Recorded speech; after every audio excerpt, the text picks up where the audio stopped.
बातें करते हम खेतों की और उसके रखवाली की, बाग बगीचा फल फूलों और फसलों की हरियाली की। हम बीजों की बातें करते उत्तम जल संसाधन की, हम तकनीकी बातें करते फसलों के उत्पादन की। हर किसान का सपना सच हो जीवन सुखद बनाने को, गाँव-गाँव के हर आंगन का प्यारा सा ये दर्शन। कृषि दर्शन, कृषि दर्शन, कृषि दर्शन, कृषि दर्शन, कृषि दर्शन, कृषि दर्शन, कृषि दर्शन, कृषि दर्शन।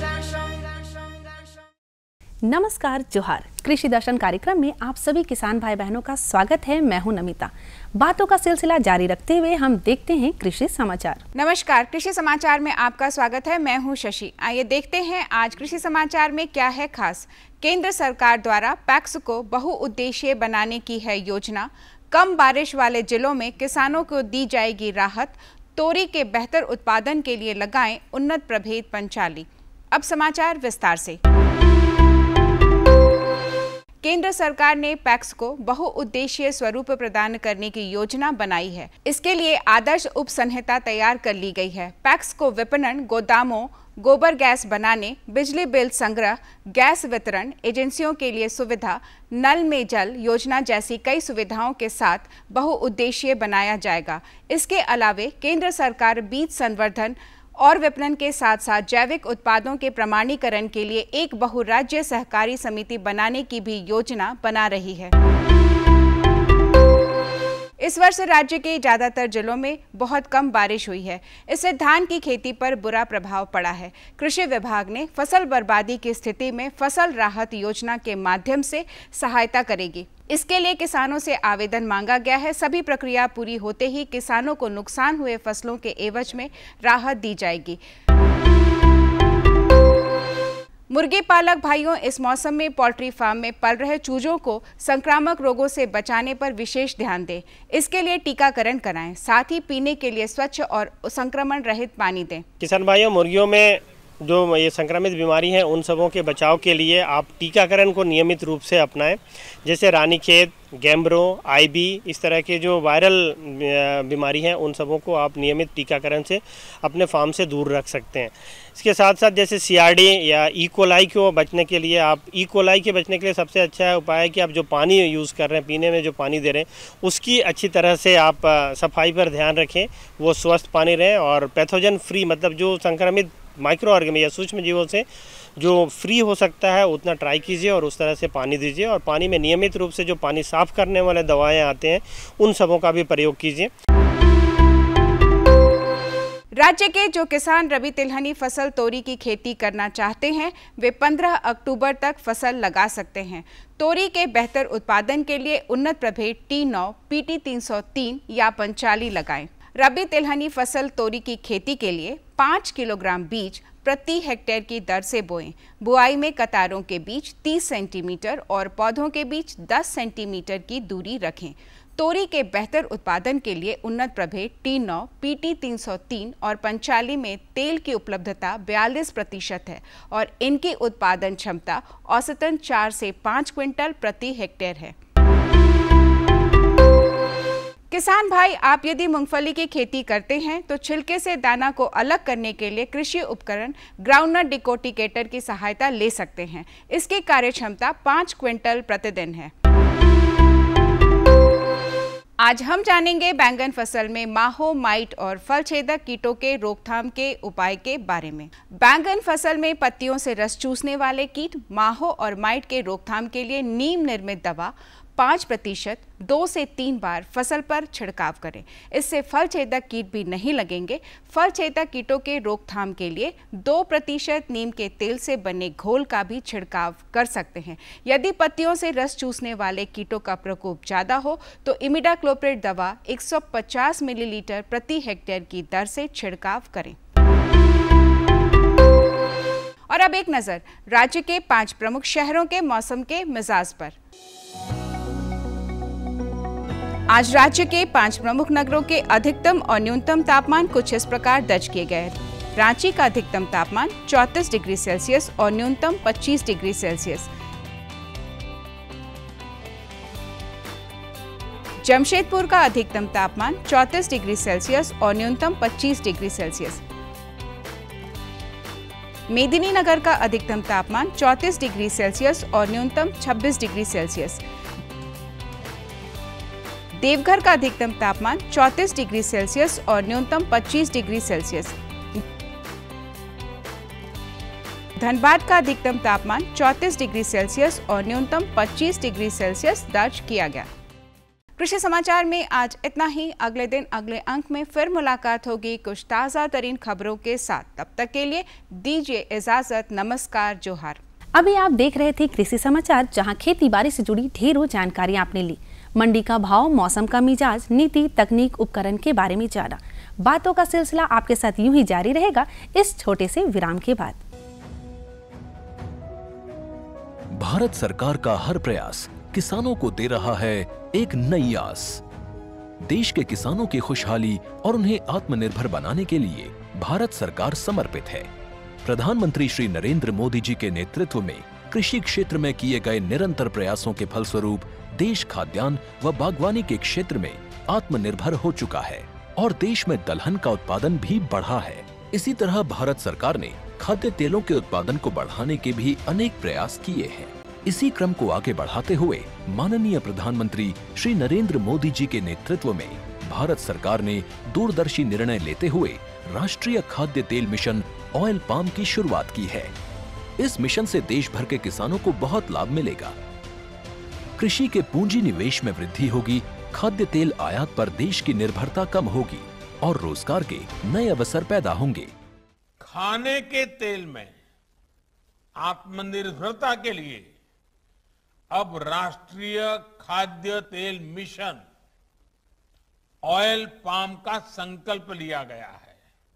इससे किसानों को तो सीधा लाभ होगा ही, गरीब और मध्यम वर्ग के परिवारों को सस्ता और अच्छी क्वालिटी का तेल भी मिलेगा। यही नहीं, ये मिशन बड़े स्तर पर रोजगार का निर्माण करेगा। इस मिशन के अंतर्गत ऑयल पाम का रकबा और पैदावार बढ़ाने पर जोर देने के लिए सरकार ने 11,000 करोड़ रुपए से अधिक की सहायता राशि निर्धारित की है। मिशन के तहत सरकार ने ऑयल पाम की खेती के लिए रोपण आदि की सहायता में बढ़ोतरी करते हुए पहले मिलने वाले 12,000 रुपए प्रति हेक्टेयर को बढ़ाकर 29,000 रुपए प्रति हेक्टेयर तक कर दिया है।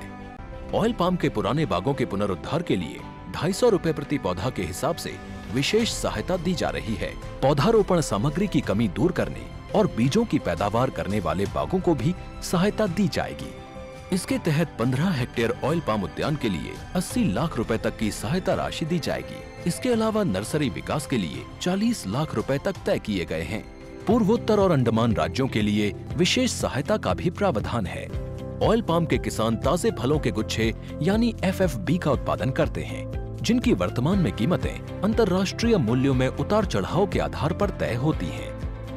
पहली बार केंद्र सरकार ताजे फलों के गुच्छे की कीमत के लिए किसानों को आश्वासन दे रही है। ये व्यवहार्यता मूल्य यानी VP कहलाएगा, यानी किसानों को कोई घाटा नहीं होने दिया जाएगा। व्यवहार्यता मूल्य VP तय करने की शुरुआत 1 नवंबर से होगी और अगले वर्ष 31 अक्टूबर तक जारी रहेगी।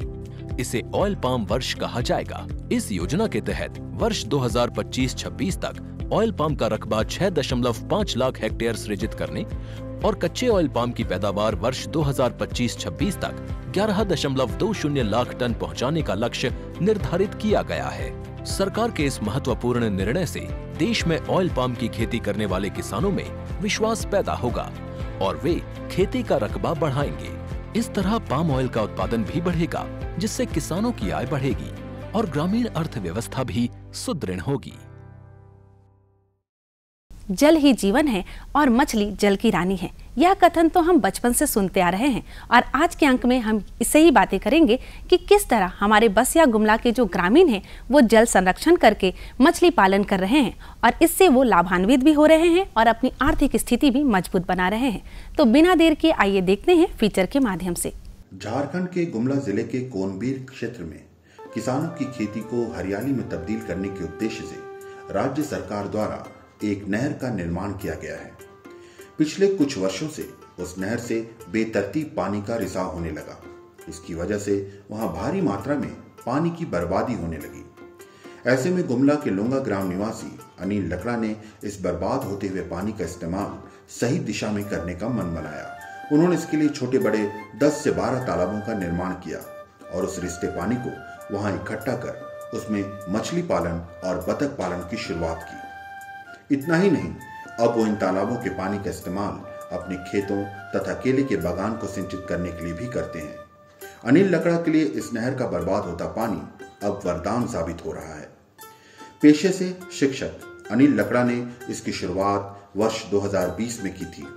कोरोना काल की इस अवधि में इनके पास कोई भी कार्य नहीं था, अतः इन्होंने स्वयं को मत्स्य विभाग से जोड़ा। यहीं से उन्हें मत्स्य पालन के लिए नहर के बर्बाद होते पानी के इस्तेमाल का विचार आया। इसके बाद उन्होंने तालाब बनाने की प्रक्रिया शुरू कर दी, जिसमें मत्स्य विभाग ने उनका भरपूर सहयोग किया। आज वो 10 से 12 तालाबों में मत्स्य पालन तो कर ही रहे हैं, साथ ही साथ वो इससे अपनी खेती को भी बढ़ावा दे रहे हैं। इसकी वजह से उन्हें आमदनी का एक सशक्त जरिया मिल गया है। मैं तो ग्रेजुएट हूँ, मैं एक शिक्षक हूँ। तो कोरोना काल में तो पूरा स्कूल भी बंद था, तो उसी समय मैं ये सब सोचा कि घर में रह के कुछ काम करूँ, आदमी को भी कुछ रोजगार मिल जाए। तो उसी धुन में मैं ये काम किया। कोरोना काल में मत्स्य विभाग से जुड़े और प्रशिक्षण भी लिए।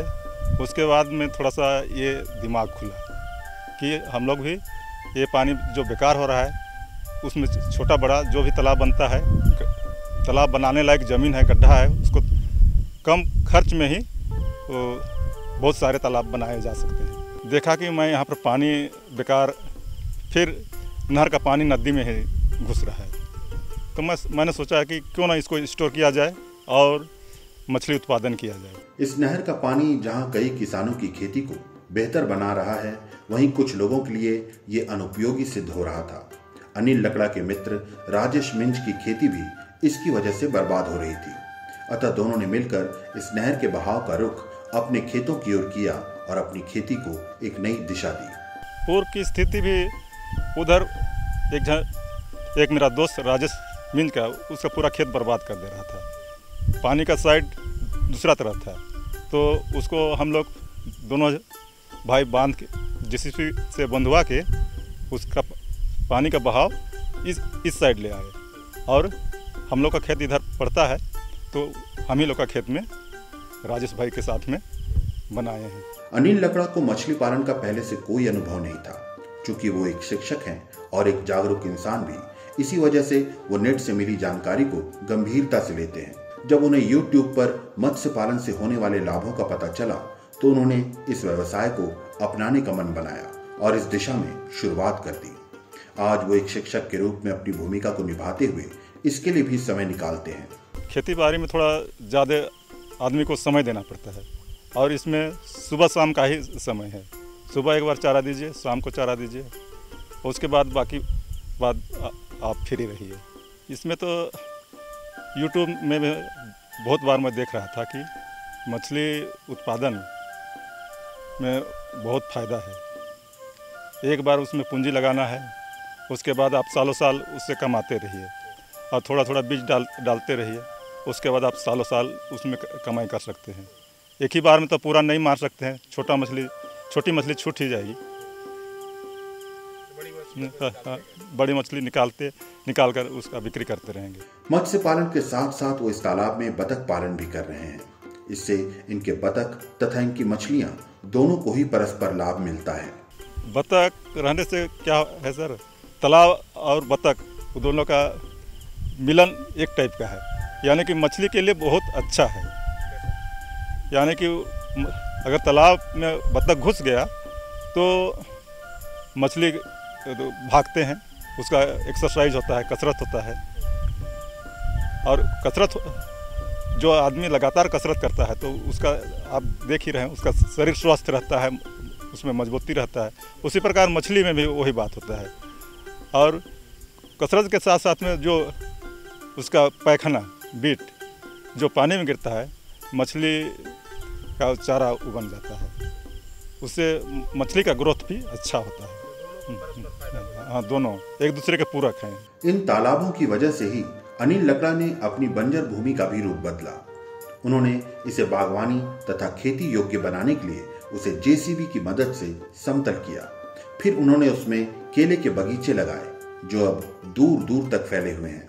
इनके बगीचे के पेड़ आज केले के फलों से लदे हुए दिख जाएंगे। पूरा ये जमीन उबड़ खाबड़ था सर, मैं इसको पूरा जेसीबी से पूरा समतल करवाया और देखा कि यहाँ पानी का सुविधा है, तो चलो भाई अभी 2 साल बंद था, तो वही 2 साल के अंदर में ही जितना काम होना था वो हो गया है। अभी मैं इत्मीनान हूँ। 2 साल भले परेशानी झेलना पड़ा, लेकिन अब रोज दिन कुछ ना कुछ आ ही जाता है। इन सब के अलावा अनिल लकड़ा अपने खेतों में ऐसी व्यवस्था कर रहे हैं जिससे उनकी खेती सालों भर होती रहे। उन्होंने अपने खेतों में टपक सिंचाई प्रणाली लगाई है तथा मल्चिंग विधि से वो परवल, फूलगोभी, बंदा गोभी तथा टमाटर आदि सब्जियों की खेती शुरू करने वाले हैं।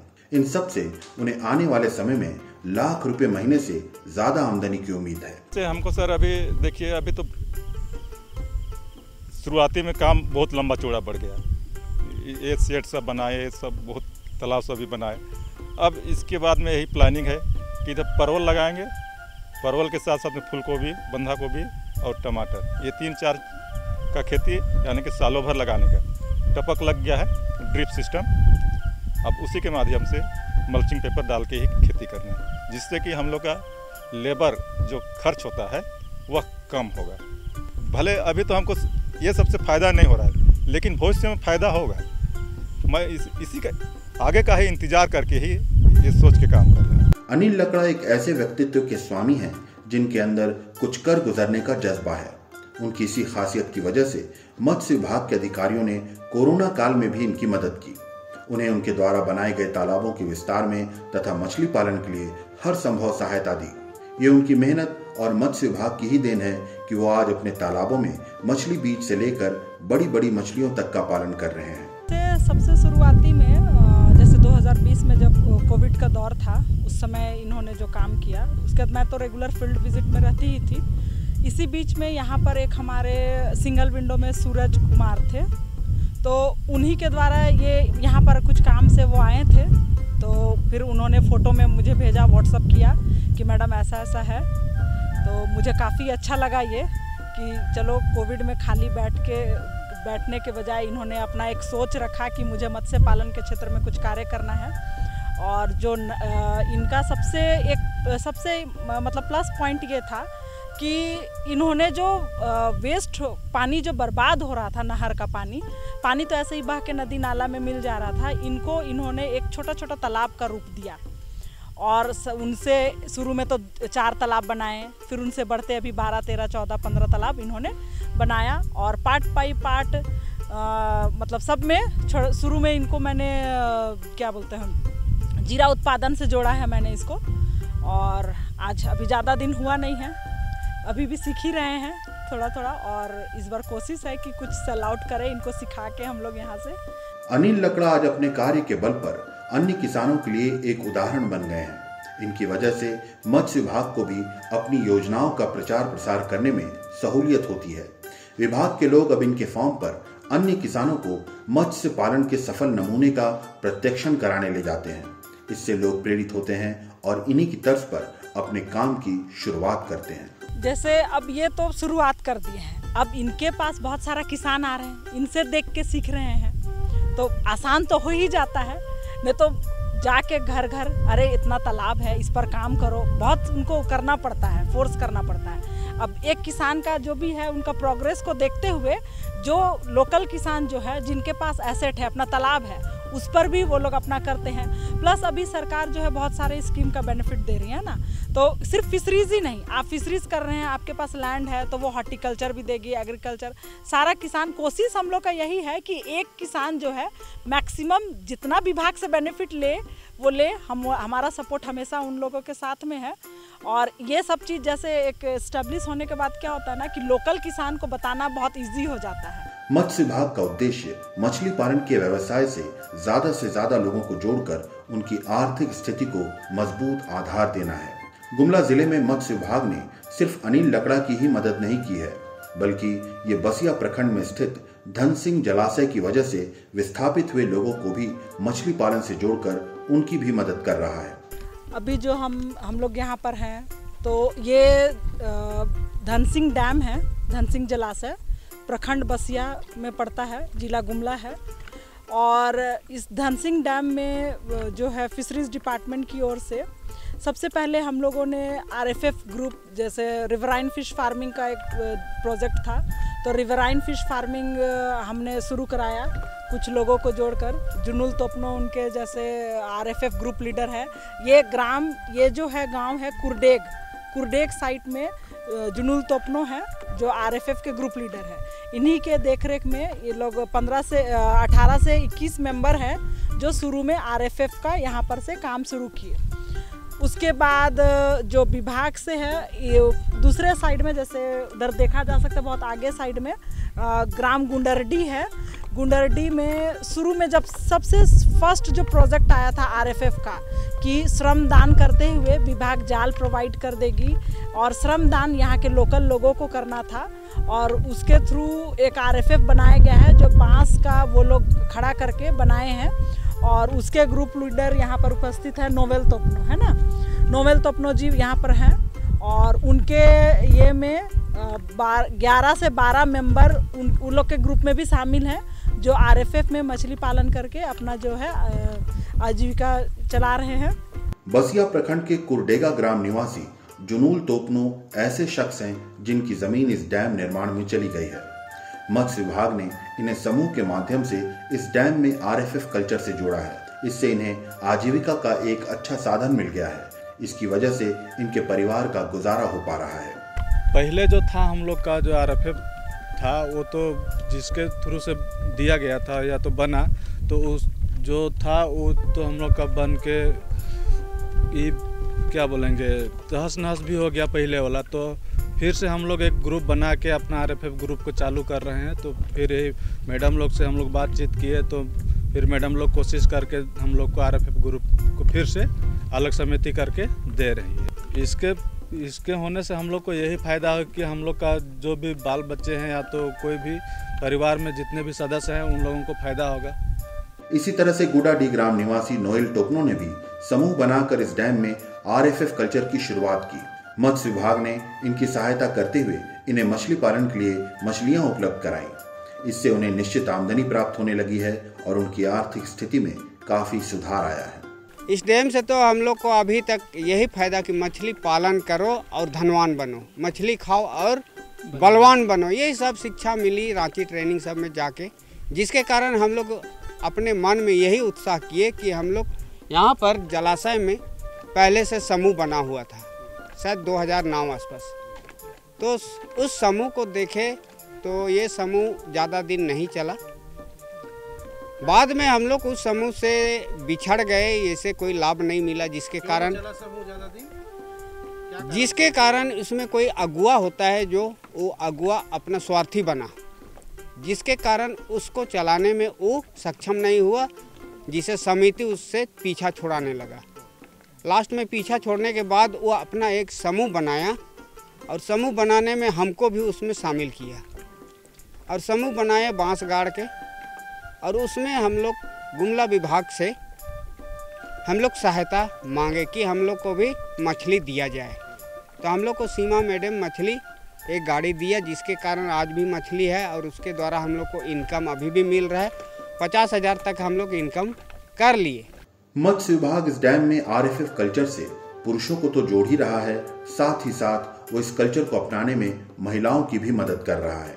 यहाँ हरियाली उत्पादक समूह की महिलाएं इस व्यवसाय से जुड़कर अपनी आर्थिक स्थिति को मजबूत बना रही हैं। तो हम लोग इसलिए मछली उत्पादन में जुड़े हैं कि हम लोगों का कुछ इनकम बढ़े, परिवार का जो समस्या हो वो दूर हो, बोल के हम लोग जुड़े हैं। हम लोग दादा दीदी मिल के हम लोग काम करते हैं। जहाँ हम लोग दीदी करने नहीं सकते हैं वहाँ दादा लोग को हम लोग बुलाते हैं। ज़्यादा मेहनत तो हम लोग का खेती बाड़ी में है और मछली पालन में कम मेहनत है। मत्स्य विभाग यहाँ के मछली पालकों के व्यवसाय को और बढ़ाने के उद्देश्य से यहाँ इस डैम में केज कल्चर की भी शुरुआत करने जा रहा है। इससे इन मछली पालकों का उत्पादन बढ़ेगा और वे इससे ज्यादा लाभान्वित होंगे। नहीं, आरएफएफ के अलावा अभी हम लोग जैसे केज से जोड़ रहे हैं, सभी कोई को केज से जोड़ रहे हैं। तो ये केज हमारा जो है जिला योजना के तहत हम लोगों को 8 बैटरी मिला हुआ है। 8 बैटरी में, एक बैटरी में 4 केज बनेंगे, तो टोटल 32 जो है केज यहाँ लगने हैं। और जिसमें करीब आपका 4 महिला उत्पादक समूह प्लस 2 आरएफएफ ग्रुप कोऑपरेटिव सोसाइटी है, इनके बीच केजों का जो है केज में मछली पालन करने के लिए बंटवारा किया जाएगा। मछली पालन वस्तुतः एक लाभकारी व्यवसाय है। मछली पालक यदि आज की आधुनिक तकनीकों का इस्तेमाल कर इसे अपनाएं तो वे अपने लिए समृद्धि के द्वार खोल सकते हैं। आज मछली पालन के व्यवसाय से जुड़ने वाले लोगों को मत्स्य विभाग की तरफ से प्रशिक्षण तथा सरकारी योजनाओं का लाभ भी दिया जाता है। इसकी वजह से मछली पालकों के लिए ये रास्ता सरल हो जाता है और उन्हें कामयाब बनाता है। देखा ना किसान भाई बहनों, किस तरह बसिया गुमला के जो ग्रामीण हैं वो जल संरक्षण करके मछली पालन कर रहे हैं। इससे यही दिखता है कि हमारा झारखंड किस तरह प्रगति की ओर निरंतर बढ़ता जा रहा है और हमें गर्व है कि हम किसान हैं। आज के अंक में इतना ही। जाते जाते आपसे कहूंगी कि आप कृषि दर्शन के हर अंक को कभी भी कहीं भी देख सकते हैं। जी हाँ, यूट्यूब पर, और आप हमारे साथ जुड़ सकते हैं ट्विटर पर। अब हमें विदा दीजिए ताकि अगले अंक में हम फिर आपसे यूं ही बातें कर सके। हमारा पता है कार्यक्रम कृषि दर्शन, कृषि प्रकोष्ठ द्वारा केंद्र निदेशक, दूरदर्शन केंद्र, रातू रोड, रांची, पिन संख्या 834001। अब आप मुझे और हमारी कृषि दर्शन टीम को विदा दीजिए। जोहार।